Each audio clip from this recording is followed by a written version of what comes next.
28절부터 말씀 한번 가보도록 하겠습니다.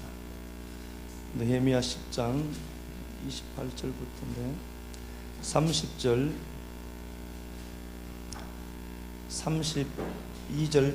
32절까지만 봉독하도록 합시다.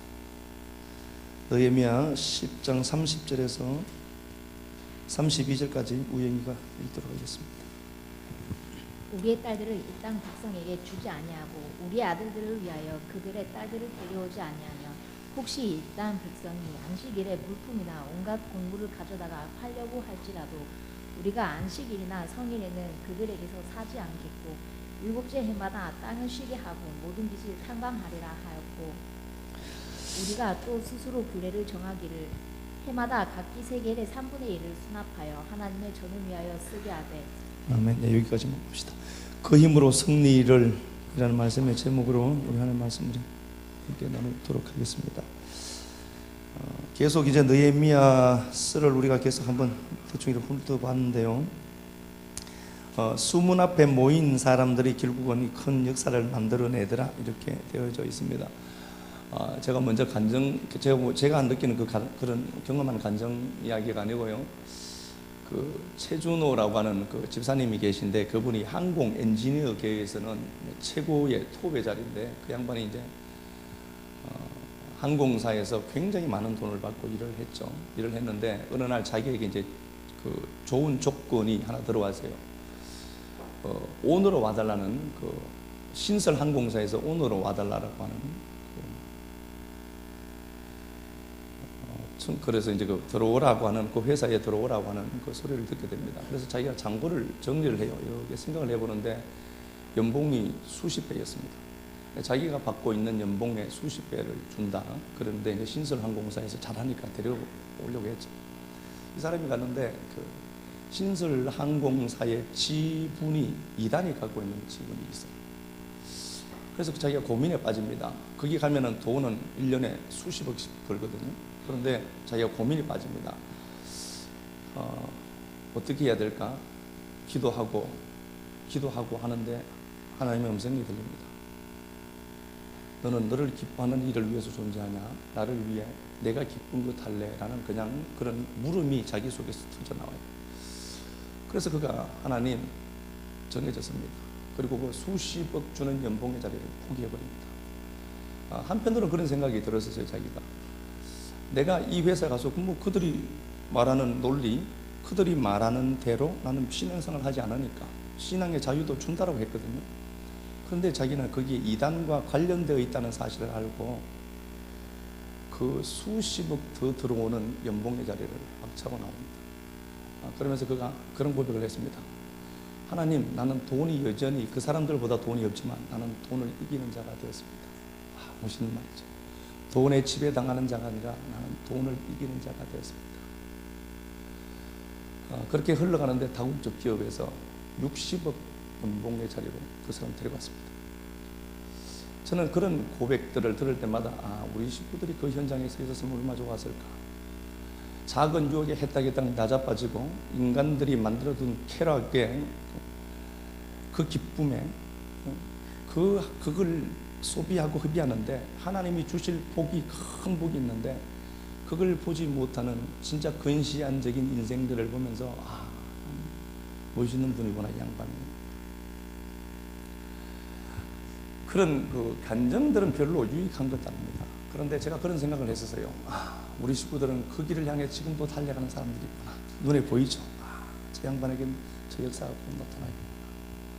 그런데 뭐 몇 분 딱 던져줘 보니까 세상 좋아하는 거 다 하고 내가 하고 싶은 거 다 하는 거예요. 하나님은 그게 어떻게 복을 붙겠어요?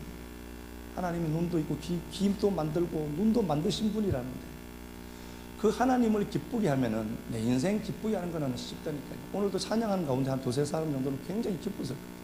찬양이 기쁜 게 아니라 이유 없이 막 기뻤던 자가 있을 거예요. 누군지는 잘 모르겠어요. 하나님 알게 하시잖아요. 그런 생각을 제가 한번 해봤습니다. 그래, 돈 쫓지 말고 세상 논리 쫓지 말고 하나님 논리대로 움직여가는 자가 없는 이때에 참 그 최준호 집사의 그 고백이 우리 성도들 모두의 고백되어야 되는데 예배를 우습게 알고 하나님 알기를 우습게 알면서 그냥 지금 뭐 몇 분 던져주는 그거에 그 떡밥에 관심이 있는 인생들 보면서 우리 하나님 큰 하나님인데, 저는 이 말씀을 전하면서 오늘 이 말씀을 제가 전하면서요, 하나님의 기가 막히심이 간섭이 그대로 나타날 줄 저는 믿습니다. 늘 그런 것처럼 여러분들에게 믿음이 없어도 제 믿음이 있습니다. 저는 말씀을 준비하면서 제게 준 말씀은 거짓말 안 보던 100% 믿음이 있어요. 우리가 그래서 우리 힘을 믿지 못하기 때문에 우리는 우리를 믿지 못하잖아요. 그렇기 때문에 우리는 그 힘의 공급처 되는 수문 앞으로 자꾸 몰려오는 겁니다. 하나님 앞에 은혜를 받아야만 살 수 있거든요. 하나님 앞에 은혜를 받아야 삽니다. 그래서 우리가 수문 앞으로 몰려오는데, 우리가 공식 같은 게 하나 있다고 했죠. 수문 앞으로 몰려옵니다. 이 성령님이라고 했죠. 성령이 오시면 사도행전 1장 8절에 힘이 생긴다. 디나미스, 능력, 절대 하지 못하는 것을 해내는 힘이거든요. 하나님의 성령이 오면은 상황은 고통스럽고 암울한데도 하나님의 말씀이 들리면은 그 성령이 주는 힘이 있습니다. 그 힘이 분명히 있거든요. 그 수문 앞에 모여서 하나님이 주시는 힘을 우리가 기대하는 겁니다. 그럼 보세요. 수문 앞에 모여 있으면은 그 하나님의 성령이 우리 가운데로, 우리라는 인간 속으로 들어오시죠. 하나님의 성령이 들어오면은 촉발되는 게 제가 회개다라고 했습니다. 그래서 회개는 내가 하는 게 아니라 하나님이 하게 하시는 거라고 했습니다. 거룩하신 성령님은 우리라는 이 더럽고 추악한 탐욕 덩어리들, 엄난과 시기, 질투, 미움들 가득 찬 이곳에 들어올 수가 없거든요. 그래서 성령님이 오시면 어떡하죠? 더러움들을 씻어내는 게 회개입니다. 그래서 우리라 그냥 하나의 그냥 작은 샘이라고 보면 온통 흙탕물이야 우리가. 그러면 그 흙탕물을 깨끗하게 하는 건 뭐예요? 위에서 새로운 수원에서 그 물을 흘려내서 그걸 깨끗하게 하는 거죠. 그 성령께서 우리를 그대로 두지 않습니다. 그래서 우리에게 오셔서 회개를 촉발시켜낸다 이렇게 되어 있습니다. 그래서 이 회개는 결과다, 내가 하는 회개가 아니다 라고 제가 말씀을 드렸습니다.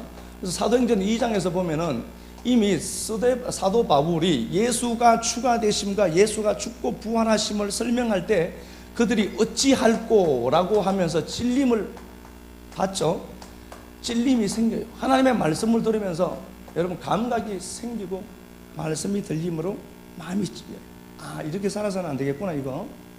찔림이 생깁니다. 생기고 나니까 그 다음에 회개하는 거예요. 회개하고 제사함 받으라 로 되어 있죠. 그러니까 회개가 원인이 되어서 제사함 받는 게 아니라 하나님의 성령이 강하게 임재하시면은 그 성령은 더러움들을 씻어내고 내 더러움들을 악하고 나쁘고 추악한 것들을 씻어내므로 회개가 발생되는데, 그 회개가 발생됨으로 하나님 회개한 그들에게 뭘 주죠? 역사를 만들어라. 그래서 여러분들이 내가 수문 앞으로 모여야 되는 이유는 모이면은 주어지는 혜택들이 굉장히 많다는 거예요. 그냥 회개해야 되겠네, 그냥 하나님 어제 그렇게 했는데 용서해 주세요, 그건 회개가 아니죠. 요엘서를 보면은요, 너희는 이제라도 금식하며 마음을 찢어라. 옷을 찢지 말고. 그러니까 이 당시에는요, 그 이스라엘이 극도로 슬픔을 표현할 때 옷을 찢고 거기에 있는 티끌, 흙먼지를 막 뒤집어 쓰거든요. 흙먼지를 막 뒤집어 쓰면서 옷을 찢는 신용을 한 거예요. 그죠? 그게 회개였거든요. 주님이 그 얘기합니다. 야, 형식이 뭐가 그렇게 중요하냐? 네가 회개하라고 하니까 나 잘못했습니다, 그런 밋밋한 회개, 그건 회개가 아니라고 하는 거예요. 회개는 다시 말하면 뭐죠? 내 마음에 찔림이 있는 거야. 내 이렇게 살아서 안 되겠구나 이거. 제가 벌써 50에 10년 후면 60인데 60대도 이대로 있으면 어떡할 것 같아요? 환장할 것 같아요. 아이고, 올해 제 나이가 얼마 안 된 게 그렇게 생각하시는 겁니다. 야, 저희 교회가 벌써 10년 차에, 그래서 우리 10년 됐는데 우리 장로님도 세우고 이제 권사님도 세우고 할 텐데, 진짜 월 30만 원짜리 인생이 여기 서서 지금 설교하고 있습니다. 뭐 성공한 건 아닙니다. 이만한 좋은 식구들하고 좋은 공간에서 같이 울고 같이 웃고 같이 밥 먹고 영화도 보고 너무 행복합니다. 이렇게 생각해보니까 얼마나 행복한지. 10년이 됐습니다. 우리 김 목사 만난 지도 벌써 찬호 인생이고 김 목사님 만난 인생입니다. 술 한잔 먹으면서 형동생으로 맺어진 관계가 지금까지 와서 그것도 감사해요. 이렇게 됩니다. 돈 하나도 없을 때 이거 진짜 삭사장 저 어디 가가 뜯어놓은 그 호출 덩어리 같은 거 피워갖고 이렇게 서재 만들고 서재 만들고 너무 행복해서 제가 첫날 밤 서재에서 잤거든요. 햄버거 사 먹으면서 그게 생각나니까 얼마나 행복한지. 그러니까 회개를 하면서 그 회개가 어떤 형식이 아니라 내 마음을 찌는 거예요. 하나님의 성령이 들어와서 내 더러움을 씻어내는 거예요. 씻어내면 역사가 나타나게 되거든요. 자, 요거 한번 가볼까요? 요엘서 한번 가봅시다. 요엘서 2장 12절.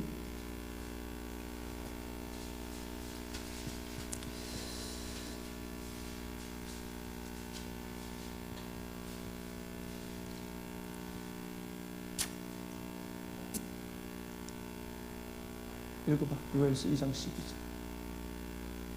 우연 찾고 있지? 뭐로 돼 있죠? 욜로 돼 있나? 2장 10절가 읽어볼게요. 시간 가니까. 야훼의 말씀에 너희는 이제라도 금식하고 울고 애통하고 마음을 다해 내게로 돌아오라. 너희는 옷을 찢지 말고 마음을 찢으라. 야훼의 말씀에로 됐죠.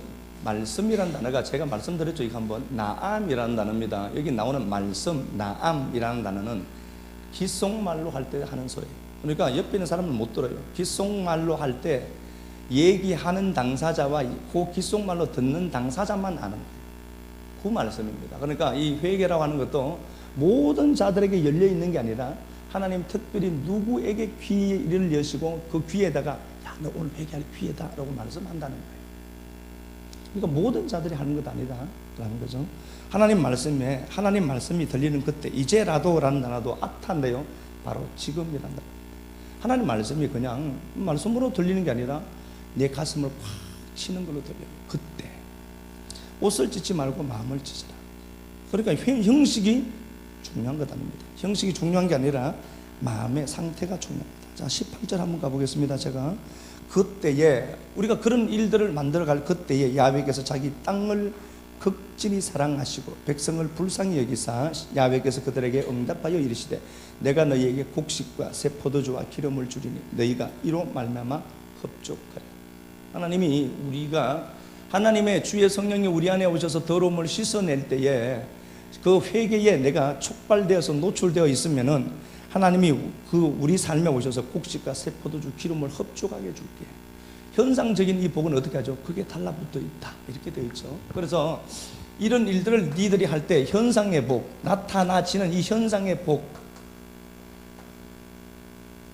이것도 하나님이 어떻게 하죠? 여기에 담아두었다 이렇게 되어 있습니다. 그래서 요 원리대로 요 시스템대로 움직이면 이건 따라오게 되어 있는 거죠. 이걸 내가 따라가는 게 아니라 따라오도록 되어져 있는 거다 이렇게 되어 있죠. 21절 땅이여 두려움 말고 기뻐하고 즐거워해라. 야훼께서 큰 일을 행했다.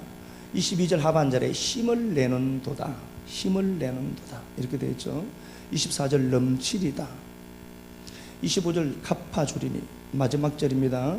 26절 수치를 당치 아니하리라. 27절 수치를 당치 아니하리라. 끝까지 계속 이어지는 말씀은 뭐예요? 하나님이 공급자 되어서 현상적인 복도 주고 니들이 그때 수치를 벗을 거야. 세상에 안 밟히는 거였습니다. 그래서 제가 늘 말씀드립니다. 그 민수기 14장에서 보면은 하루 악평한 것, 그 사람들이 왜 악평했을까요? 내 힘을 근거로 사용하니까 그래요. 하루 고생, 하루 믿음으로 붙들면 1년이 편하고 내 하루를 내 육신이 원하는 대로 움직여 가서 굴려버리면 1년이 고통스럽다. 그건 그대로인 것 같아요. 회복의 복까지를 이렇게 담아두셨다. 1장으로 한번 더 가보겠습니다. 17절 1장 17절요. 시가 흙덩이 아래에서 썩어졌고 창고가 비었고 곡간이 무너졌으니 이는 곡식이 시들었으니. 예, 시가 흙덩어리 안에 썩었다 이렇게 되어 있죠. 그러니까 내가 열심을 부려서 되는 게 아닙니다. 인생은요 17절 이하 말씀해 보니까 시가 흙덩어리 안에서 흙덩이 속에서 썩어버린 열심히 한다니까요. 열심히 파종도 하고 곡식도 뭐 심고 그래 하는데요, 그게 결실로 나타나지 않을 거다는 거예요. 열심히 하는데 결과는 없어. 어디에 와야 되는 거예요? 이런 상황들이죠. 내가 열심히 하는 것, 열심히 하는데 내 힘으로 인생이 되는 게 아니라니까요. 그래서 시편 127편에서 야훼께서 집을 세워야 그 집이 온전히 세워지고요, 하나님이 그 집을 지켜야만 되고 내가 아무리 두 눈 뜨고 파수해봐야 하나님의 지킴만 못하거든요. 그러니까 그 얘기죠. 내가 열심을 부린다고 해서 되는 게 아니다. 내가 열심으로 했지만 네 열심으로 되는 게 아니다. 내가 열심히 했는데 안 된다니까요. 그러면 이 모든 것들이 어디에 있는 거예요? 수문 앞에 있는 거예요.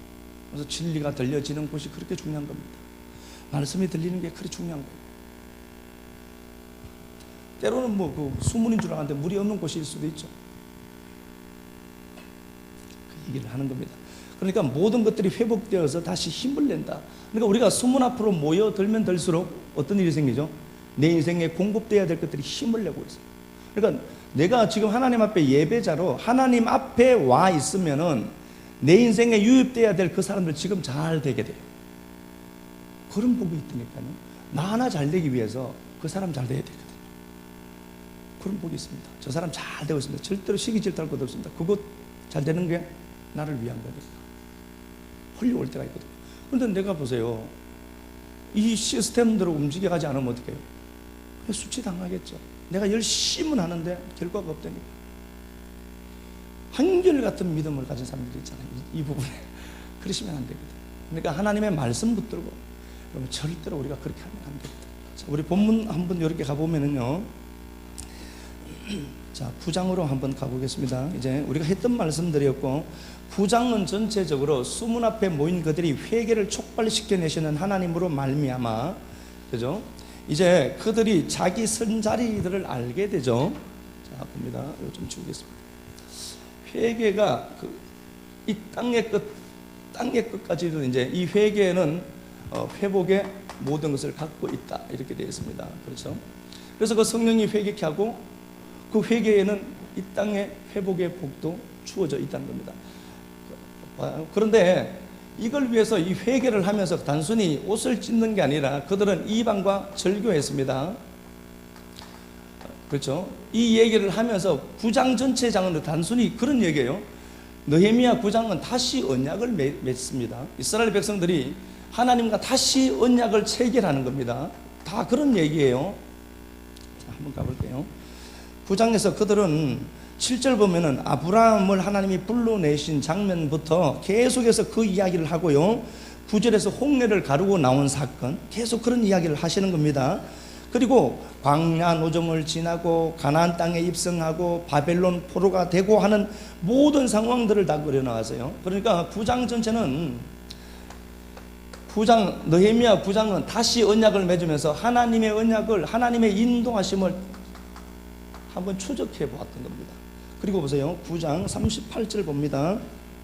우리가 이 모든 일로 말미암아 이제 견고한 언약을 세워 언약식을 다시 가지는 거예요. 하나님과 내가 관계가 멀어졌는데 그 관계를 내가 다시 회복하는 겁니다. 그리고 그들이 이제 견고한 언약을 세워 기록하고 우리의 방백들과 레위 사람들과 제사장들이 다 인봉하나이다. 그 언약을 다시 그들이 맺어요. 아, 내가 이렇게 살아서는 안 되겠구나. 그리고 하나님의 언약 말씀을 받아들이고 그 말씀을 다시 내가 붙들고 그 말씀 붙들고 일어나야 되겠구나. 제 언약에 제 체결이 있었습니다. 그 이야기를 하면서 그들이 하나를 분석해내요. 25절 보니까요. 그들이 견고한 성읍들과 기름진 땅을 점령하고 가나안 땅에 입성한 겁니다. 9장, 느헤미야 9장이에요. 그들이 견고한 성읍들과 기름진 땅을 점령하고 모든 아름다운 물건이 가득한 집과 판우물, 포도원, 감나무원, 허다한 과목을 차지하고 배불리 먹어 살찌고 주의 큰 복을 즐겼으나 그들은 순종치 않았다로 결론을 내고 있습니다. 다시 말하면은요, 다시 언약을 맺는데 그들의 상황을 어떻게 얘기하는가 보니까 하나님이 가나안 땅을 주셨다. 그 가나안 땅은 모든 것이 풍성한 땅이고 모든 것을 주었는데 역시나 주었더니 그들이 하나님을 어떻게 하죠? 배반했다. 그 얘기죠. 역시나 줘 보았더니 저놈은 저 준 것 같고 그게 하나님의 일을 위하고 하나님의 나라 확장을 위해서 주어진 것인데 자기는 그것 때문에 망했다. 그래서 제가 늘 그 말씀을 한 번씩 드리지만요, 내게 지금 안 주어지는 그게 복일 수 있습니다. 내가 먼저 인격적으로 신앙적으로 다듬어지지 않고 주어진 그건 분명히 나를 망하게 합니다. 그래서 없는 게 그게 복이에요. 없어야 기도하거든. 근데 없는데도 기도 안 하는 찔긴 인생들이 있으니까 문제예요. 저 정도면 분명히 나와서 천부여 이제없어서 두 손 들고 항복합니다 할 때가 됐음에도 불구하고 맷집만 좋아져갖고 뭐 버티는 것들이 있다니까. 이야, 참 그런 배짱이 어디서 생긴지 몰라도 보세요. 가나안 땅을 다 주셨는데 그 가나안 땅의 풍성이 그들에게는 오히려 저주가 되었다. 이거 하나 기억해요. 자, 다시 한번 가보겠습니다. 26절. 그들은 순종치 아니하고 주를 거역하며 주의 율법을 등지고 주께로 돌아오기를 권면하는 선지자들을 죽였다. 주의 종들을 죽였다는 거죠. 하나님의 말씀을 제대로 전하는 자들에게 그 말씀을, 그 제대로 전하는 그 말씀을 들어야 하는데 그걸 우습게 여긴 거예요. 그렇게 했다 이렇게 되어 있죠. 그러니까 말씀의 통로들을 자기들이 닫아가는 거예요. 늘 말씀을 하지만 그 양이 병고침에서 노인받고 해방되려면 여러분 말씀 들리거든요. 그래서 저주받던 환경 속에서도 말씀이 들린다. 예, 그 사람 회복에 아주 좋은 징조 현상이 나타나고 있습니다. 근데 말씀이 안 들려요. 온통 다른 곳에 신경이 다 빼앗겨 있으니까 말씀이 들리는 일도 없죠. 하나님이 들어있는 자리에 돈 걱정, 세상 걱정, 온갖 걱정들이 다 들어있으니까 그게 하나님 되어 있으니까 역사를 못하는 거잖아요. 자, 37절 한번 가보겠습니다. 우리의 죄로 말미암아 9장입니다. 그들이 생각해내는 게 이거였단 말입니다. 9장 37절. 우리의 죄로 말미암아 주께서 우리 위에 세우신 이방 왕들이 이 땅에 많은 소산을 얻고 그들이 우리 몸과 가축을 임의로 관할하였습니다. 36절. 우리가 오늘날 종이 되는데 곧 주께서 우리 조상들에게 주사 그것의 열매를 먹고 그것의 아름다운 소산을 누리게 하신 땅에서 우리가 종이 되었습니다. 그 얘기도 똑같은 거죠. 하나님이 주인으로 살게 했거든요. 이 많은 가나안 땅의 풍성을 갖고 주인처럼 멋있게 한번 살아봐라 네가 청지기로 라고 했는데 주어지니까 그들이 하나님을 배반하고 그들이 주어진 것에 종로로 타더라.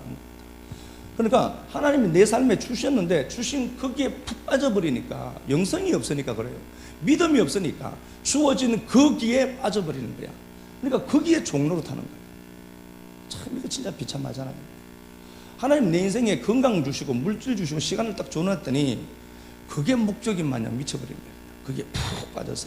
그러니까 하나님이 야 니들이 그 가나안 땅에 들어가서 니들이 그걸 다스리는 자로 주었잖아 내가. 그런데 니들 봐 종되어 있잖아. 준 그게 뭐라는 거예요? 오히려 쳐준 거예요. 자, 그 이야기를 계속해서 써내려가는 겁니다. 자, 볼까요? 10장으로 이제 본문 오늘 읽은 말씀 한번 가보겠습니다. 30절. 자, 요거 우리가 잘 생각을 하셔야 되겠죠. 회복이 있다. 여기까지 제가 말씀을 드렸고요. 오늘 본문 말씀에 보면은요, 30절에 보면은 느헤미야는 이걸 분석을 해요. 왜 이렇게 되었는가? 우리가 회복이라고 하는 그 가나안 땅 회복인데 이걸 주었는데 이전의 역사가 그랬다는 거죠. 가나안 땅을 주었더니 주인으로 살라고 주은 그 땅에서 그들이 종이 되더라고요. 그게 다스리는 자가 못 되는 거예요. 그냥 빠져버린 거예요. 그냥 그게. 그래서 진짜 우리가 생각해야 됩니다. 내게 준 시간 여러분들 것 아닙니다. 그렇죠? 여러분들에게 주어진 시간 여러분들 것만은 아닙니다. 거기에는 하나님이 당신이 사용하실 잉여물까지 같이 담아둔 거예요. 돈도 그래서 눈이 있다고 했죠. 돈도 여러분들 주머니 있다고 다 여러분들 것 아니고 그 돈도 하나님이 사용하실 잉여물들이 있습니다. 그건 절대로 건들면 안 돼요. 교회가요 돈 없으면 아무것도 못합니다. 하나님이 하시지 하나님이 돈 갖고 하신다니까. 이야 돈 떨어졌구나. 그런 얘기가 아닙니다. 그런 얘기가 아닙니다. 그러니까 하나님이 내게 준 것 중에 거기는 씨가 분명히 있습니다. 절대로 그걸 건들면 안 됩니다. 주인과 종이 있다 이렇게 되어 있잖아요. 그런데 보세요. 분석을 해내요. 왜 우리가 이런 일을 당했는가를 분석해내는데 30절 오늘 본문 보니까 자 한번 읽어봐봐. 우리의 딸들을 이 땅 백성에게 주지 아니하고 우리 아들들을 위하여 그들의 딸들을 데려오지 아니하며. 예, 딸, 아들 뭐 이렇게 되죠. 첫째 잘못된 게 왜 우리가 지금 이렇게 고통스러운 삶을 살고 주인으로 주고 모든 것을 누리도록 만들었는데 우리는 왜 종처럼 사는가를 느헤미야가 분석을 해내요. 분석을 했는데 첫째 원인이 뭐냐? 만남이 잘못되었다.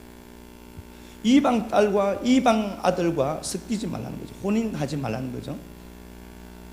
이방과 함께 섞이지 말라는 겁니다.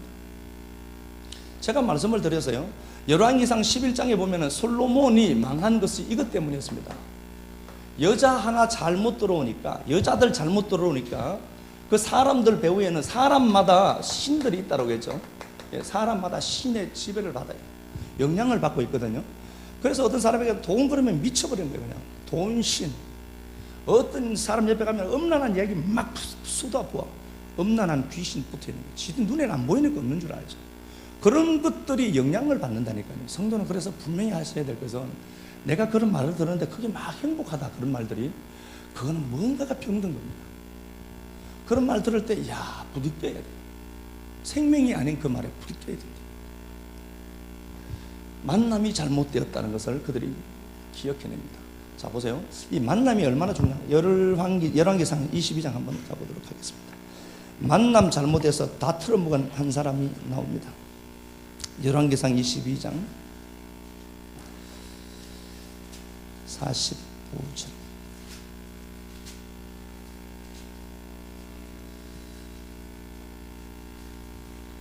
열왕기상 여호사밧의 남은 사적과 그가 부린 전세와 그가 어떻게 전쟁하였는지는 다 유다 왕 역대 지략에 기록되지 아니하였느냐. 여기 보니까 여호사밧의 이야기가 나오죠. 그리고 45절 이하 말씀에서 계속 이제 읽어보면은요, 여호사밧이 친하게 지내면 안 될 사람이 있었는데 아하시아였습니다. 여호사밧이라는 존재가, 이 사람은 신앙의 사람이거든요. 아합도 신앙이 있는 것처럼 보였습니다. 아합의 아들이 아하시아인데요, 동맹을 맺었습니다. 그러니까 공유하는 거예요. 이 여호사밧은 아하시아랑 만나면 안 되는 사람입니다. 그런데 보세요. 이 여호사밧이 아하시아랑 손을 잡아요. 공유하는 거예요. 즐거움도 기쁨도 공유하는 거예요. 공유를 해서 그들이 했던 게 뭔가 보니까 선박을 제조해서 큰 무역업을 합니다. 48절에 오빌에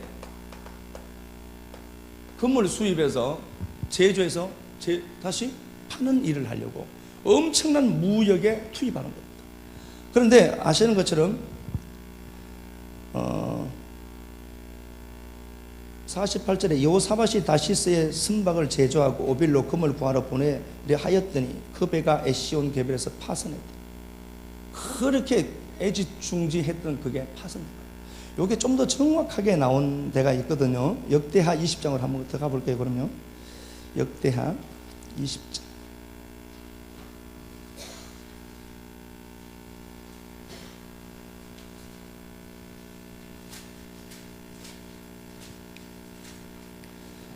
역대하 20장 35절.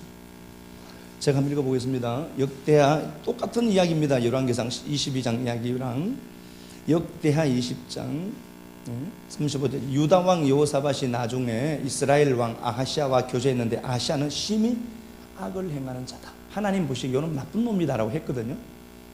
그런데 이 여호사밧은 그게 좋은 거예요. 두 왕이 서로 연합하고 딱 달라붙었다는 거예요. 너무 좋은 거야. 그냥 코드가 맞다니까. 코드가 그놈의 코드.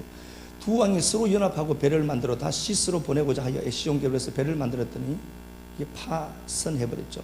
37절. 마레사 사람 도다 와후의 아들 엘리에셀이 여호사밧을 향하여 예언하여 이르되 왕이 아하시아와 교제함으로 하나님이 왕이 지은 것을 파시리라 하였더니 하나님이 싫어하는 거예요. 하나님이 너 저놈이랑 놀지 마라 라고 얘기했거든. 그런데 이 여호사밧은 놀았던 거예요. 코드가 맞거든. 그러니까 하나 어떻게 하죠? 배가 딱 부서져요. 그런데 여호사밧은 그래도 신앙이 있는 사람에서 배가 딱 부서지는 그 순간에 이놈과는 놀지 말아야 되겠고, 자꾸 이런 말 하니까 좀 얘도 아니고 내가 이놈과는 교제를 하고 만나지 말아야 될 놈이구나를 알고 안 만난 거예요. 그래서 영적인 사람들은 만나는 사람 그 사람이 납니다. 내가 지금 만나는 사람이 있죠. 그 사람이 나이. 그 사람 내 거울이거든. 내가 그거 지금 좋아하고 있는 거. 그렇게 보면은 내가 그 사람들하고 있죠. 제가 만약에 술집 짭부들하고 같이 있다. 제가 그 놈이에요. 그 사람 보면서 나 보면 돼. 다른 것 없다니까. 그 사람 내 거울이거든. 현저하게 나를 비추는 거울이래. 그래서 내가 막 이건데 막 그렇다. 그래 납니다. 근데 이 만남이 잘못됐다는 거예요. 보세요. 이게 별것 아닌 것처럼 보입니다. 이 만남을 보면서 이방과 절교를 하잖아요. 제가 말씀드렸습니다. 이방 여자 중에 착한 여자들이 많다니까요. 착한 여자들이 많은데 왜 절교하라고 하죠? 우리가 이 말씀을 보면서 그렇다는데, 아니 세상 사람들은 나보다 더 더럽고 추악한데 이 정도까지는 이것 정도는 라고 하는 것 있죠. 그런데 그게 하나님과 나 사이를 자꾸 멀어지게 하는 거라면 여러분 잘라내야죠. 그 무엇이 내게 쾌락을 주고 힘을 주고 의지를 주는 것처럼 보여도 하나님과 멀어지게 하는 거라면 잘라내야겠다. 그 만남에서 잘못됐거든. 이 사람들이 그걸 알아먹은 거예요. 우리가 이렇게 주인으로 살도록 모든 것을 누리도록 만드셨는데 내가 종살이하는 이유와 목적이 무엇일까 분석 딱 해보니까 만남이 잘못됐다. 그래서 예수쟁이들은 죽으나 사나 어디로? 수문 앞으로 오는 길밖에 없어요. 그 사람들을 만나야죠. 수문 앞에 모여있는 그 사람들하고 만나서 입하고 해야지. 근데 이게 잘못되니까 완전히 다 틀어지는 거예요. 솔로몬도 만남 그것 때문에 그 나라가 다 쪼개져 버렸거든요. 그 큰 나라가요. 근데 저는 이 말씀, 하나님 말씀 들렸으면 좋겠어요. 예? 진짜 하나님의 말씀 들렸어요. 하나님이 오늘 우리에게요, 이 말씀 우영에게도 하는 소리고 쟤한테도 하는 소리고 우리 희찬이한테도 하는 소리라니까. 야, 이거 내가 너에게 지금 하는 경고다. 네가 자꾸 이러면 내가 이렇게 한다. 이게 원리라니까요. 하나님 일하는 원리가 이거예요. 이걸 딱 알아차려야지. 오늘 이후로 부서진 배 돌아보지 말아야지. 뒤로 뺏겨서. 제가 말해서 교회 안에서도 이게 좀 잘 되는 우리 윤 장로님 있잖아요. 이런 사람들. 그 사람들 만나야죠. 좋은 사람들요. 진짜 좋은 긍정적인 에너지. 출애굽기 34장 한번 가보겠습니다. 34장 15절. 출애굽기 34장 15절. 너희는 삶과 그 땅의 주민과 언약을 세우지 말지니. 예, 그 땅 주민과 언약을 세우지 마라. 걔들하고 만나지 마라. 걔들하고 교제하면 안 돼. 그 땅 백성들이거든. 그러니까 그 땅 백성들이 이방과 절교해야 되는데 이 사람들이 같이 공유하는 게 있습니다. 그죠? 세상이 사는 원리가 있거든요. 세상 스타일이 있다니까요. 그것 때문에 그렇지 마라. 또 그 땅 거민과 주민과 언약을 세우지 말고 또 34장 15절. 이는 그들이 모든 신을 음란하게 섬기며 그들의 신들에게 제물을 드리고. 예, 한 사람과의 교제는 신들까지 연결되어 있습니다. 그렇죠? 성경이 그래요. 신들까지 나온다. 또 너를 청하면 내가 그 제물을 먹을까 하며 또 내가 그들의 딸들을 내 아들들의 아내로 삼음으로 딸들이 그들의 신들을 음란하게 섬기며 내 아들에게 그들의 신들을 음란하게 섬기게 할까 함이니라. 너는 신상들을 구워 만들지 말지니라. 너는 무교절을 지키되. 예, 이렇게 되죠. 그러니까 똑같은 거예요. 그죠? 원리가 그런 겁니다. 이 사람들이 사는 스타일, 삶의 스타일이 있고요. 그래서 세상이 걷는 세상으로 사는 스타일이 있고 성도가 살아야 될 스타일이 있습니다. 세상 논리가 있죠. 왜 이방과 절교하라고 했는가 보니까 그들에게는 그 만남이 신까지 같이 딸려오는 걸로 얘기하잖아요. 가나안은요 다른 게 아니고 가나안은 최고의 신이 바알과 아세라입니다. 아시는 것처럼 바알은 풍요의 신이죠. 비를 내리시는. 그리고 아세라는 다산의 신입니다. 다 풍요의 신이죠. 세상은 어떤 구조로 움직여가는가 보니까 돈 많이 버는 게 목적이에요. 풍요, 다산이 목적인 겁니다. 우리 지금 바알과 아세라 만들지 않거든요. 그런데 세상이 말하는 세상의 논리를 쫓아가면 나 지금 아세라와 바알 붙들고 있는 겁니다. 우리는 절대로 이들이 세상은 이렇게 움직여가거든요. 이게 삶의 스타일이 되면 안 됩니다. 이게 라이프 스타일이 아니라 우리는 말씀을 따라가는 자들이죠. 말씀이 나를 장악해서 가는 거잖아요. 그러니까 이 세상의 논리는 이게 목적인 겁니다. 이 땅에서 잘 먹고 잘 사는 거. 잘 먹고 잘 사고 좋은 입고 좋은 차 타고 다니다가 지옥으로 시원하게 가버리죠. 지옥 가는 결과는 영원한 고통의 세계가 있다니까. 이 땅에서 받는 여러분들의 그 고통은 지옥 맛 미리 보여주는 거야. 그래서 내가 힘들 때는 그렇게 생각하셔야 됩니다. 야, 지옥은 이거보다 수만 배 더 고통스러운 곳이구나. 이 작은 아픔 그거 하나 툭 떨어지니까 감당을 못 하잖아요. 지옥은 그거에 비할 수 없는 고통의 세계야. 그거 경험시킨 거야. 돈 몇 푼 없어 보니까 완전 환장하겠죠, 그죠? 지옥은 크게 비하면 아무것도 아니에요.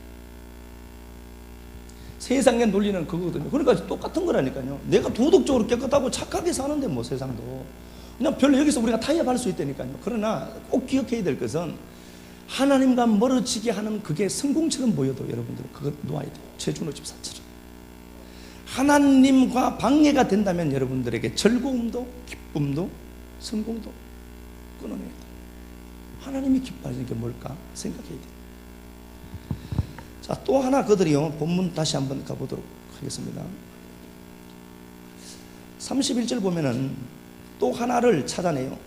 자, 만남이 잘못되었구나를 알게 되고요. 30절, 10장 30절에 만남에 대해서 얘기했고 31절에서는 안식일에 대해서 얘기합니다.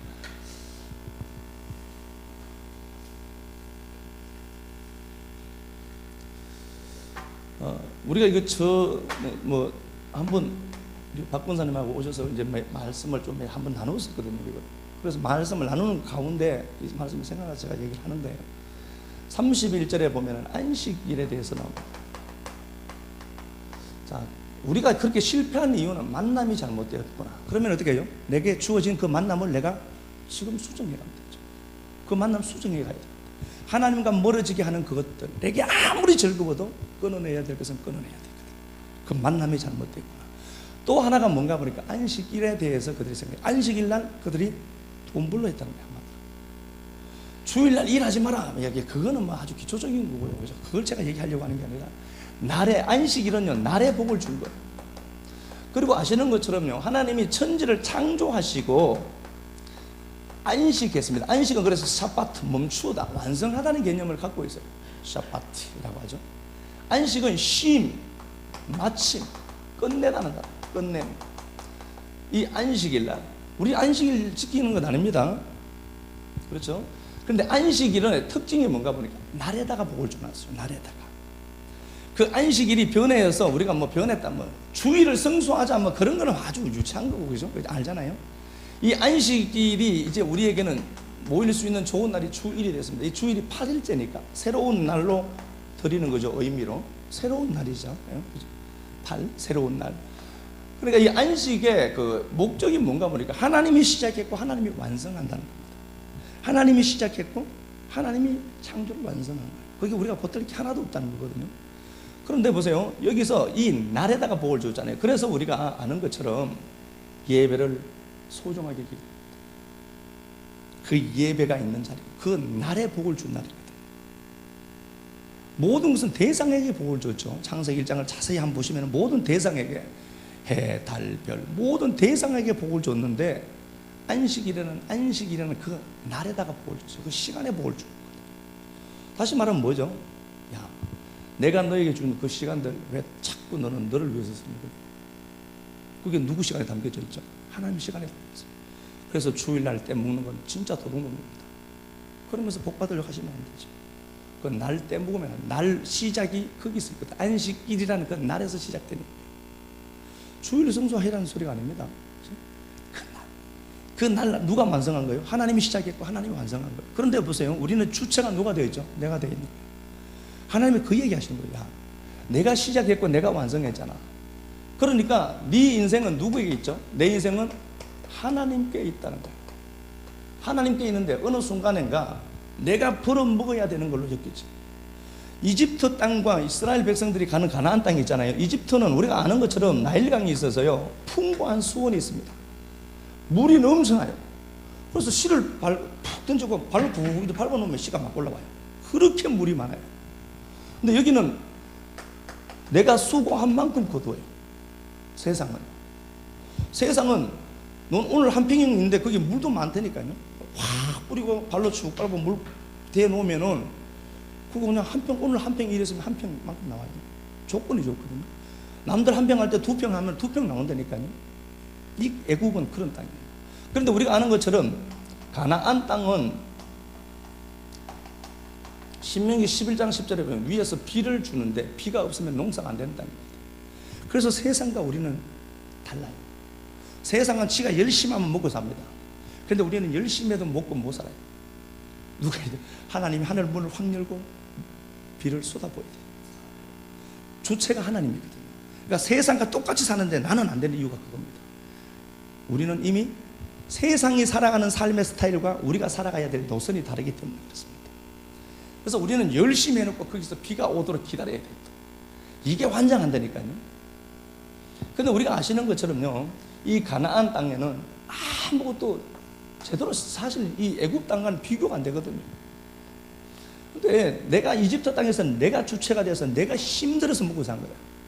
그런데 가나안 땅에 들어오면 어떡하죠? 네가 그 날 지켜라. 내가 살아줄게. 네가 진짜 내 말을 믿는다면은 네가 내 앞에 나와라. 비를 주는 자가 난 줄 알고 네가 내 앞에 와라. 그러면은 내가 네 삶에 비를 부어서 네 삶 내가 열어가지고 줄게. 대신 살아주겠대요, 하나님. 네가 살지 마라. 내가 살아줄게. 아멘. 맞나요? 하나님이 살아주는 거다. 내가 퍼덕퍼덕거리면서 사는 게 아니라 하나님이 살아주는 삶. 단지 네가 해야 될 일은 뭐예요? 그 시작과 완성을 하신 하나님이 완성한 자구나 하고 그 하나님 속으로 들어가야 돼요. 그래서 오늘 우리가 이 예배 자리에 나온 거예요. 하나님 앞에 이렇게 있는 거예요. 그러면 하나님이 살아가거든. 이게 가능해야만 7년이라는 안식년을 누릴 수 있습니다. 일주일에 하루를 이렇게 하는 거잖아요. 그죠? 일주일에 하루 이거 못하는 사람은 7년이라는 안식년을 하지 못하죠. 이렇게 못하죠. 한 해를 놀아야 되거든요. 못한다니까요.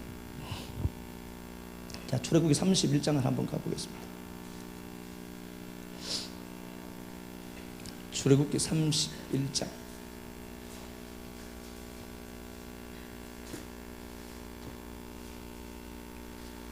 15절. 여세 동안은, 자, 그냥 한번 볼게요. 제가 14절. 너희는 안식일을 지킬지니. 이제 안식의 의미를 우리가 아는 겁니다. 말을 지키는 건 중요하지 않아요. 예배가 있고 말씀이 있으니까 중요한 거죠. 이는 너희에게 거룩한 날이다. 야, 그 날이 거룩한 날이야. 그 안식일 날, 그 날을 더럽히지 마라. 그럼 죽어. 그 날에 일하는 자는 네가 왜 주체가 돼서 살려고 하니? 너 봐라, 지금 이집트에서 살아가는 그 사람들의 삶의 스타일과 네가 다를 게 뭐가 있니 도대체? 그러면은 모두 그 백성 중에서 그 생명이 끊어질 것이다. 안식일에 일하는 자는 반드시 죽여라. 생명과 직결시켜놔야 돼. 이 날을 내 생명하고 직결시켜놔야 돼. 하나님 죽입니까? 주일 안 지킨다고? 그렇진 않죠. 똑같은 원리는 똑같은 겁니다. 내가 그래서 그 하나님의 날을 위해서 하나님이 완성하심을 알고 그 날을 지키는 거예요. 다시 한번 또 가볼게요. 출애굽기 30 이거 보았고, 레위기 25장 한번 가볼게요. 레위기 25장 18절.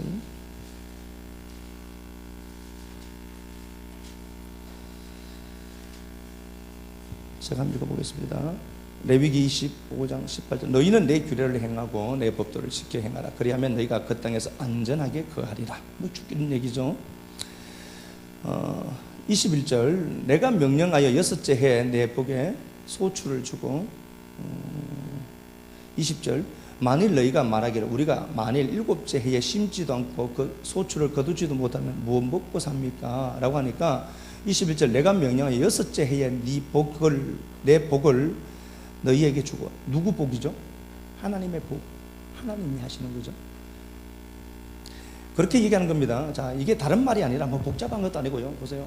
하루를 지키는 거기에서 7년이라는 하루를 쉬는 것. 그러니까 이게 그냥 내가 하는 모든 행위를 멈추는 거예요. 하나님이 하심을 알고. 그러니까 보세요. 네가 6년째에 내년 7년째 한 해를 쉬어야 되면은 이건 뭐 어떻게 하냐라고 하지만 하나님이 6년째에 풍성하게 주어서 7년째 살고 8년째 파종하지 않는 거, 이것까지 내가 책임진다는 거예요. 이거 다시 말씀을 하면 이게 우리에게 하나님이 시사하는 바는 뭐죠? 네가 삶의 주체가 아닌가 기억해라. 인생은 내가 복을 줘야 되잖아. 하나님이 복을 주는 거예요. 그러니까 성경에서 그 얘기를 하는 겁니다. 21절. 내가 명령하여 6째 해에 내 복을 너에게 주는 거예요. 누구 복이죠? 하나님이라니까요. 물론 하나님이 복이에요. 하나님이 복이지만 이 땅에서도 빌빌거려야 된다는 건 아니라니까요. 우리가 내가 없음이 되고 내가 연약하고 내가 악하고 약하구나를 보면서 십자가라는 그 의를 붙들라고 한 거고요. 근데 인간의 그 확장을 얘기하는 게 아닙니다. 이 땅에 그럼 가난하게 사는 게 목적은 아닐 것 아닙니까? 세상도. 그분이 우리 아버지라는데 진짜요. 22절 너희가 8째 해에는 파종하려니와 묵은 소출을 먹고 9째 해에 그 땅에 소출이 돌아오기까지 너희는 묵은 것을 내가 책임지잖아 너희들 거. 이걸 못한다니까요. 인생들이. 이걸 못 믿는 거예요. 하나님이 한다라고 하는데 못 믿는 거예요. 그러니까 내가 내 삶을 자꾸 끌어가니까, 내가 주체가 되어서 가니까. 자, 세 번째가 오늘 본문 다시 한번 가보겠습니다. 느헤미야 10장. 자, 그들이 잘못된 원인들을 자꾸 찾아가는데 이 두 가지를 찾아냈습니다. 날, 그렇죠? 만남, 그 다음에 날. 그 다음 31절에 안식일, 날이죠. 날에 복주고, 시간에 복주고, 날에 복주고, 이 얘기입니다. 그래서 성도는 이 날을 중심으로 사는 거죠. 그죠? 이걸 중심으로 사는 거예요. 예배 드리고 세상으로 가서 내 삶을 사는 게 아니라 내 삶을 살고 안식일로 돌아오죠. 그러니까 내 삶은 이게 중심에서 사는 거예요. 그죠? 그렇잖아요. 그 얘기. 또 하나를 찾아내는데 10장 32절에 이렇게 보니까 성전 세를 내요. 세겔의 3분의 1을 수납하고 쭉 뭐 그런 얘기입니다. 11조, 뭐 헌금, 돈 얘기죠. 심지어 여기 보면은요, 땔감까지도 이 얘기를 했었어요. 이게 어디 나오는지. 자, 한번 읽어보시면요, 땔감까지도 이야기를 했습니다. 그러니까 땔감이 어디 나오죠? 34절이라. 34절. 또 우리 제사장들과 레위 사람들과 백성들이 제비 뽑아 각기 종족대로 해마다 정한 시기에 나무를 우리 땔감까지도 얘기했어요.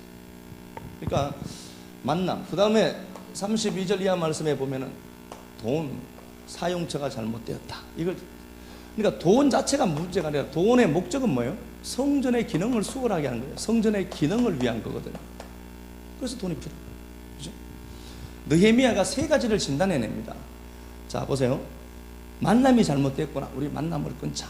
이방과 절교하기 시작을 해요. 그리고 안식일, 날에 복준 그 날의 의미, 하나님이 우리 인생의 주체가 되심을 잊어버린 거예요. 내가 세상과 똑같이 살아갔거든. 그러니까 주일날 일 안 하면 죽는 줄 안다니까요. 당장 손에 보는 돈이 있거든. 그거 누가 채워줍니까? 하나님 채워줘야 돼요. 그렇게 열심히 살았는데도 아직 그대로 두고. 그러니까 그 만남과 안식, 그 다음에 돈입니다. 돈에 대해서는 뭐 제가 말씀을 크게 많이 드리진 않겠습니다. 우리 식구는 뭐 잘 하시니까. 돈은 내가 청지기로 갖고 있는 거예요. 돈의 주인은 여러분들 아닙니다. 돈의 주인은 하나님입니다. 하나님이 내게 그거 맡겼던 거예요. 이게 다 공감합니까? 예, 여러분 주변에 있는 것 다 하나님입니다. 다 내란 소리가 아니라 그 중에서 우리가 내 삶에 필요한 것들 하나님이 쓰는 거예요. 그렇죠? 돈이 목적이 아니라 돈은 성전 기능을 수월하게 합니다. 그래서 이스라엘 백성들은 성전 중심으로 모여 살잖아요. 이 기능이 마비되면 이스라엘 백성 전체의 삶이 어려워져요. 그래서 똑같으니까요. 하나님의 말씀이 들리면 행복해. 상황과 환경들은 그럼에도 불구하고 행복해. 말씀이 주는 위력이 있거든. 그런데 하나님 앞에 성전의 기능이 제대로, 교회가 그 성전, 하나님과의 만남과의 그 깊은 조를 해 나가지 못하면은 성도들의 삶은 힘들어지거든. 그 성전의 기능을 위해서 이 물질을 이들이 잘못 썼다를 설명해냅니다. 우리가 본 말씀이지만은요, 35절, 느헤미야 9장 35절 한번 가보도록 하겠습니다. 본 말씀이죠. 우리가 오늘 종이 되었는데, 이렇게 되었죠. 우리가 오늘날 종이 되었다. 주인으로 살라고 했는데 종이 되었다. 주께서 우리 조상들에게 주사 그것의 열매를 먹고 그 땅의 소산을 누리게 했는데 우리가 종이 되었다. 그 땅에 풍성한 것을 주었는데 그 주어진 것이 다 내 것인 줄 안 거예요. 그래서 그걸 내가 누렸다니까요. 그것만 소산을 누리게 했다니까, 누렸다니까요. 그냥. 근데 그게 누리는 게 목적이 아니라 이 땅에서 잘 먹고 잘 살아야죠. 좋은 거 타고 다니시고 하셔야 된다니까요. 제가 그거 다 잘못된 게 아니라 목적이 상실되어 버려요. 그러니까 그걸 왜 줬는지를 모르는 거예요. 우리에게 준 시간과 물질은 하나님이 사용해야 될 것들을 담아서 주신다니까요. 하나님이 하실 분량이 분명히 있거든요. 그 시간, 그 물질, 그 건강에. 여러분들의 생각 몸뚱아리만 자고 생각하시면 안 됩니다. 하나님이 하실 분량까지 주신 근간이에요. 역대하 우리 29장 한번 가보겠습니다.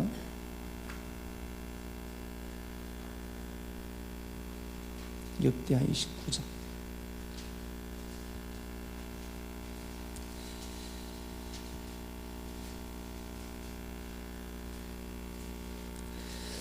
히스기야가 이제 그 성전 문을 다시 열어 제치죠. 이거 몇 번 찾아보았습니다. 동편 광장에 모이고 4절에 수문 앞으로 모여요. 역대하 29장에 수문 앞으로 모이고 그들이 하나님 앞에 하나님이 회개를 그들에게 촉발시켜냅니다. 보세요. 7절 또 낭실문을 닫고 등불을 끄고 성소에서 분향치 아니하며 이스라엘 하나님께 번제를 드리지 아니하므로 야훼께서 유다와 이스라엘 예루살렘에 진노하시고 내버려 두사 두려움과 놀람과 비웃음거리가 되게 하신 것을 너희가 똑똑히 보른다. 성전 기능이 망해서 성전 기능이 수월하지 아니한 것 때문에 우리가 지금 저주받는다. 니들 지금 눈으로 보잖아. 그 얘기죠. 그러니까 그 얘기예요. 그러니까 우리가 성전 중심으로 그 안식일이라는 그 의미 중심으로 움직여 사는 게 우리거든요. 그대로 사는 거예요. 내가 지금까지 이 삶이 이렇게 힘들고 어려운 이유는 만남이 잘못되어서 그렇구나. 안식일이라고 하는 이 날에 대해서 그렇구나.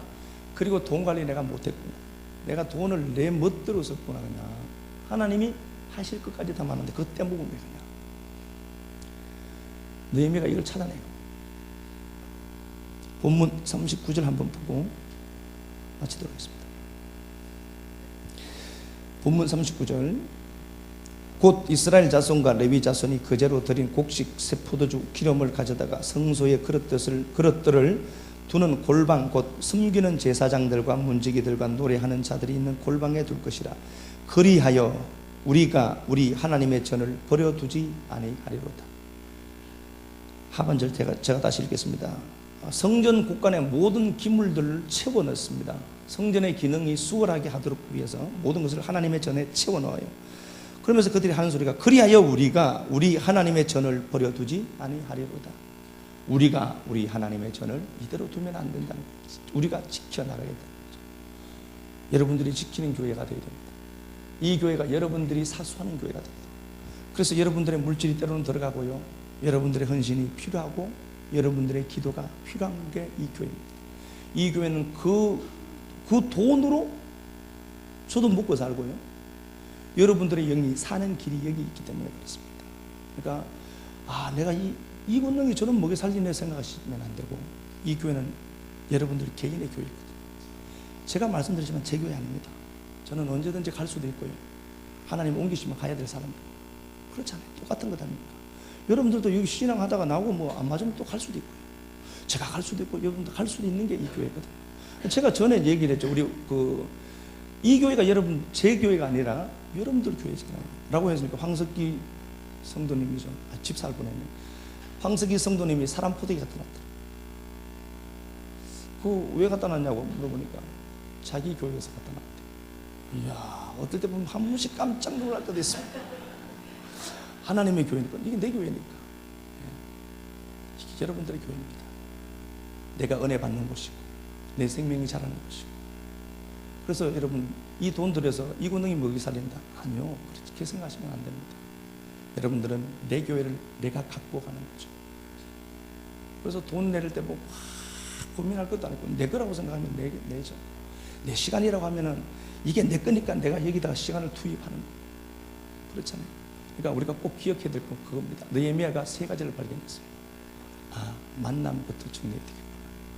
그리고 예배라는 그 날의 복을 준 그날로 내가 다시 찾아가야 되겠구나.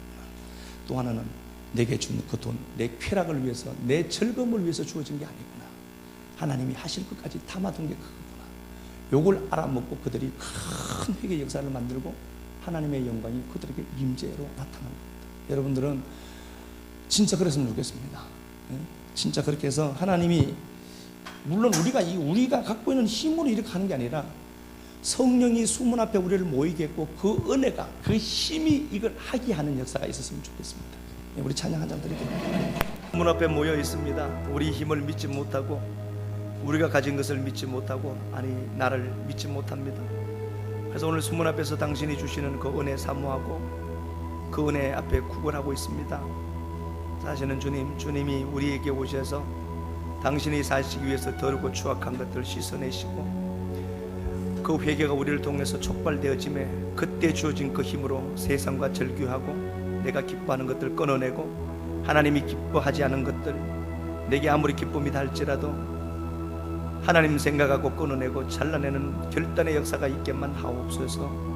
나를 제대로 사용할 수 있는 은혜를 주시고 물질에 하나님이 일하실 여분을 담아두신 것을 알고 하나님, 이 세 가지가 잘못됨으로 우리에게 준 그 가나안 땅에서 우리가 종살이 하고 있다라고 느헤미야가 분석해서 우리에게 넘겨주는데, 하나님이 이 말씀이 그냥 한 번의 예배로 끝나지 않기를 소망합니다.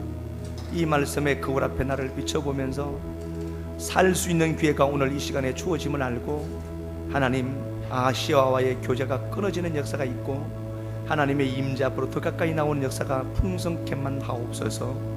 주님 앞에 드린 물질과 헌신들 꼭 기억하셔서 복으로 갚아주실 줄 믿사옵고 사시는 그리스도 예수님 이름으로 감사하며 축복하고 기도합니다. 아멘.